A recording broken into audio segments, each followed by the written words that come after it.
스타일도 변화가 있나요? 변화 한번 해보려고. 머리를 좀 풀어보자고 원장님이 얘기했어. 얼마나 남자 쓰러진다고. 쓰러지기 쓰러져를 경악을 하더라고. 그래, 나랑 계속했던 원장님이신데 나의 러브에 방해가 되고 있어 지금. 푸른 머리가 탕웨이 스타일이에요. 많죠. 탕탕 웨이가 아니라 탕탕 총 맞을 뻔했어. 탕탕.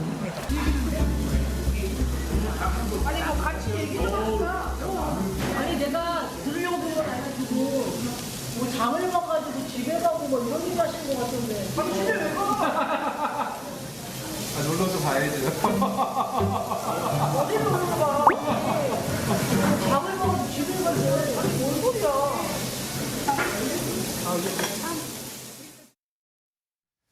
네, 뉴스 중에 마음이 이렇게도 설레나 싶습니다. 저희 작가진은 요새 잇몸이 항상 말라있다고 합니다. 늘 이분들 보시면서 엄마 미소를 짓느라고요. 자, 두 분에 대한 따뜻한 이야기 좀 나눠보겠습니다. 연예계 소식으로 이어갈 텐데요. 박진아 아나운서 그리고 양지민 변호사 모셨습니다. 어서 오세요. 안녕하세요. 잠깐만 영상을 봤는데 핑크빛 기류가 막 전해지는 것 같습니다. 이 두 분의 이야기가 사실 황동주 씨 입장에서는 좀 오래 진행된 얘기라면서요? 네, 두 사람이 처음 만난 건 2017년 한 예능에서입니다. 데뷔 때부터 이영자 씨를 좋아했다고 밝힌 황동주 씨는 웃을 때가 참 예쁘다라면서 말을 전하기도 했는데요. 개인적으로 참 웃는 모습이 두 분이 참 닮아 있는 것 같기도 합니다. 그리고 8년이 흐른 올해 연예인들의 연애 프로그램에 출연해서 여기서 다시 만났습니다. 네. 짝사랑 순애보라며 많은 화제를 모으기도 했습니다. 덩달아 두 사람 모두 최근에 화제가 되고 있는 것 같습니다. 최근에 나왔던 예능에서 또 한 번 언급이 있었다면서요? 네, 이영자 씨가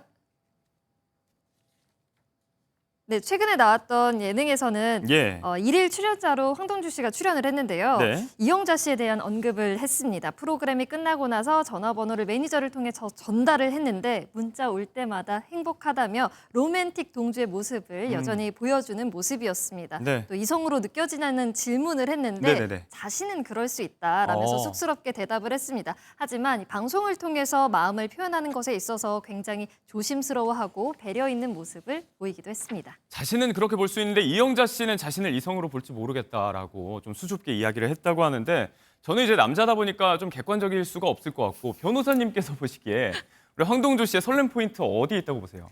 일단은 이영자 씨에 대한 순애보, 그러니까 30년 동안 짝사랑을 했다고 하잖아요. 요즘 세상에 저렇게 순애보를 찾아보기 굉장히 힘든데 그렇죠.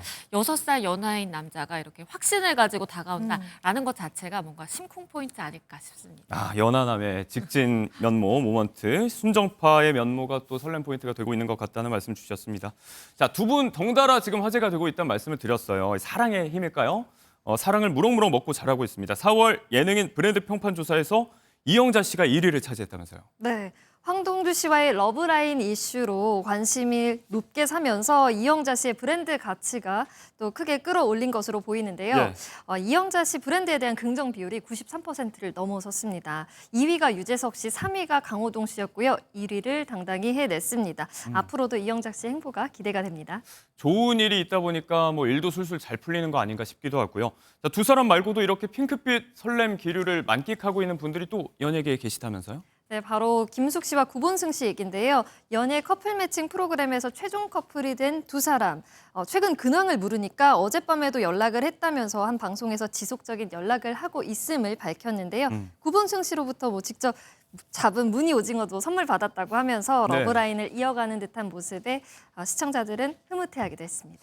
이 시점에 조금 찬물 끼얹는 이야기를 해보자면 사실 방송 속에서 러브라인이 형성되는 경우가 많이 있는데 이게 실제로 정말 마음이 통하는 경우도 물론 있겠지만 방송을 위한 어디까지나 콘셉트거나 비즈니스 커플 아닌가? 이런 의구심을 드러내는 분들도 계시거든요. 충분히 그럴 수 있죠. 왜냐하면 러브라인이 존재를 하면 그 프로그램이 홍보하기도 굉장히 쉽고 그만큼 좀 러브라인 자체에 대해서 대중들이 갖는 관심도 굉장히 뜨거운 것 같아요. 예. 그러다 보니까 일부 프로그램에서 특정 러브라인을 굉장히 부각을 하면서 이렇게 강조를 하기도 하는데요. 뭐 가끔은 이제 진짜로 발전하는 경우도 있고 네. 그게 아니라 단순히 그냥 연기인 경우도 있기 때문에 팬들의 좀 희비가 엇갈리기도 하는 것 같아요. 이런 부분들이 대중들의 관심을 한 번에 사로잡을 수 있는 방편이 지금처럼 되기도 하지만 또 등을 돌리게 하는 양날의 검으로도 작용을 할 수가 있을 것 같거든요. 그렇죠. 왜냐하면 요즘에는 뭐 관찰 예능이다라고 해서 굉장히 리얼리티, 진정성을 많이 중요하게 생각하는 추세잖아요. 예. 그러다 보니까 뭔가 두 사람이 정말 사귀는 것처럼 프로그램에서 이렇게 연기를 했는데 알고 보니까 뭐 여자친구가 있다더라 아니면 남자친구가 있다더라 하면 대중들 입장에서는 아 이거 다 가짜였어라고 네. 해서 굉장히 실망하게 되는 경우도 있는 것 같고요. 그러다 보니까 너무 설정이 과도하게 뭐 들어간다라든지 뭐 자기적인 행동을 일부러 꾸며서 한다라든지 그러면 이게 홍보가 되는 게 아니라 오히려 네. 조금 반감을 하게 되는 것 같기도 합니다. 자, 온도차가 좀 필요할 것 같고 저희는 뭐 대리 설렘을 느끼고 있지만 어느 정도는 거리를 둔 채 방송은 어느 정도 방송으로 봐야 되지 않을까 싶은 마음도 들긴 합니다.